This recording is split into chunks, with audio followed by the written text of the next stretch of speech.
Who cares what he thinks? I mean, I don't think about what he thinks. Yeah. If I thought about him, God, I mean, I'd be a right sad git. Frank Warren, if he said that, I mean, let me tell you something now. These are people that talk absolute rubbish. Rubbish. But that's okay. You know, he's always got something to say about somebody, hasn't he? He doesn't stop. You know, there's always a pound note to speak for him, and that's where he's going. There's no discussion with it about tickets, about flights, about anything. All he's considered is poke his nose in. I don't mean to be talked down to small hall promoters, but at the same time, they shouldn't really talk on stuff they don't really understand. Good morning, this is talkSPORT Breakfast. I'm Jeff Stilling and Troy Deeney is with me, and sitting alongside each other, and they haven't come to blows and there's been no abuse whatsoever. Frank Warren and Eddie Hearn. How have you gone from those quotes to where you are now, like your best mates? Take that. Yeah, I know. I was like, what are you trying to do here? Trying to, bring it all back together. I think, I'll tell you what, if I wasn't me, I couldn't stand me. I was actually listening to that thinking, I said to my old man once, I said, if you were still promoting and I was around and you'd watch these interviews and stuff like that, what would you think? He said, I'll tell you what, I'd want to smash you straight in the face. And that's what the rivalry that me and Frank have had over the years, but now it's kind of extended to more of a partnership, really, of course, with The Zone, both on the same platform, and actually enjoyable, and it's quite mad how it's all worked out. Over that time period, though, again, as a boxing fan, like with Coogan and IFL, like it was basically, if you was on, was like, what are you going to say about Frank, and vice versa. That's what, for like 10 years, that's all we ever wanted to hear. We killed them, haven't we? They got no clickbait. All their days are over. Yeah. No, it's great for the fans. It's been brilliant. The fights have been made. The catalyst was Riyadh season, wasn't it? With working with Turki Al Sheikh, and from there it's got better because we're doing stuff in the UK as well, and. We're just talking just before we come on air, which we're looking to do this 5v5, another 5v5, and we're going to get that sorted out, I hope. And it's just good. It's good times, and we're both competitive. So whatever, as much as we're going to have a glass or bite to eat together, we still want to be the best in what we're doing. Still want to deliver, which is good news for everybody. How much easier has your relationship now with each other made it to put on the fights that the public want to see? Oh, so much, because there was no relationship. There was never even a phone call. Never spoke. Really, no. And it was like, we just established that we were never going to do business together. He weren't going to speak to me and I weren't going to speak to him. And that's basically how it was. Until Turki Al Sheikh slapped us both around the chops and said, right, I don't care about what is this stuff between you two. Get on with it. We can make boxing great. Let's all work together. And, listen, at first it was a reluctant handshake. And then it's moved on to, actually, this is great for the business, this is great for the sport, this is great for our fighters, and personally, I quite like you. We like having a bite to eat. And that's the, I think a lot of people said to me over the years, my dad included, you'll like Frank, you'll love to, he's a great company over a bite. And I think we just understood the passion that we shared, which was boxing. Other than being an Arsenal fan, he's but listen, I mean, I'm sort of borderline Spurs fan, so that was one of the big problems over the years. Just in terms of like the shows that you're looking to do, obviously, Eddie, you lost the last 5v5. Did I? I can't remember. How are you thinking to change it, and where's your wins going to come from? And that's what the people want to know. Look, it was the 5v5 was just one of the most incredible concepts, and although we got absolutely stuffed in it, and I walk down the street and people still remind me of that night, and it was an incredible night for the sport and for our fighters as well, and.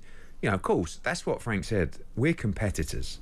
We're bizarrely now partners on the same platform with The Zone, which is just incredible for British fight fans. But he announces his shows. I say to the boys, right, come on, we need better shows than Queensberry, which is great because we got that rivalry. And the 5v5. And myself and another layer of the relationship is mine with George Warren, Frank's son, who's, who is a brilliant operator. We get on so well. He's strictly, all business as well. And yesterday we're building the 5v5 that will go to His Excellency with this week. Frank Smith was supposed to go to the HQ of Queensberry and serve everybody tea and coffee. Did he not do it? In a maid's outfit. Yeah, I know. He Yeah, done it or not done it? Well, no, but he keeps asking to do it, which is we're starting to question Frank Smith. No, you know, he's still got to lose a bit more weight. To get Oh, okay, yeah, no problem. Frank was Daniel Dubois. Obviously, was due to fight. Joseph Parker last month had to pull out in the week of the fight, didn't he? And since then, absolutely. Joseph Parker, has been calling out Alexander Usyk ever since then. Does Parker deserve a title shot against Usyk more than Dubois? I mean, he's the mandatory, and the WBO have ordered the mandatory between him and Usyk, between Joe. In fact, he was texting me last night about the fight. Look, Daniel Dubois is the IBF champion. He's on a real roll. He fought Usyk, and there was a lot of controversy in that fight. It's a natural rematch, and the 4 belts will be on the line. And I think that's the direction. I'm just got to be honest, the direction I would prefer to go, because I think it's a bigger fight. I think it fills up Wembley, or if we go to Riyadh, it's a huge fight. And the winner of that fight's Joe Parker, because the WBO fight title is the next in line for the mandatory defences. So Joe's in there, and we give Joe a fight in the meantime, and whatever happens, he's got the winner and fighting for the 4 belts. So just on that, are we going to get a rematch? Can't have you here and not talk about AJ, unfortunately, Eddie. So is that going back to looking at AJ potentially as that next fight in there? Possibly, yeah. I mean, look, I think it's a great fight. I mean, firstly, Joe Parker is on an incredible run. Absolutely. I mean, he's beaten Wilder when no one really wanted to fight him. He's beaten Zhang when he was like the bogeyman, and he's just beaten Bakoli, although, on short notice. I mean, that was a dangerous fight to take. So I love Joe. I think he deserves an opportunity. Joe against Dubois, Joe against Usyk, Joe against AJ. They're all great fights. I think for AJ, this is the closing chapter, and we've got to get it right. I mean, look, he's not going to be able to punch now for another 6 weeks or so. So Dubois and Fury, of course, are probably the bigger challenges for him at this moment in his career. But Parker fight's a dangerous fight for anybody. And it'd be a different fight to the Cardiff fight. Yeah, I mean, look, we beat him once, but that was a unification. That was a long time ago. And Joe's on great form, and AJ's coming off a defeat. So we're not in a tearing rush, but of course he's going to fight again this year. We got to get the decision right, because this is the last throw of the dice, really. And whatever way it comes for Parker, he deserves it all, because he's been in there and beaten everyone in front of him. Just finally, fellas, because we're almost out of time. Derek Chisora says he wants you both to walk him out for his 50th and final fight. Could it happen? Yeah. Why not? He's got his 50th fight. We've got to work out where it's going to be, but it'll happen over the summer. He's the mandatory to Daniel Dubois now. He's the IBF mandatory after that he got beat. By being beat Wilder. Yeah, so he's the man there, and who knows? Who knows what's going to happen? But one thing's for sure, he's going to have his final fight, which will be his 50th, and I think we both want him to retire. He's got to after that. Boxers, it becomes after a certain stage, it becomes very dangerous for him.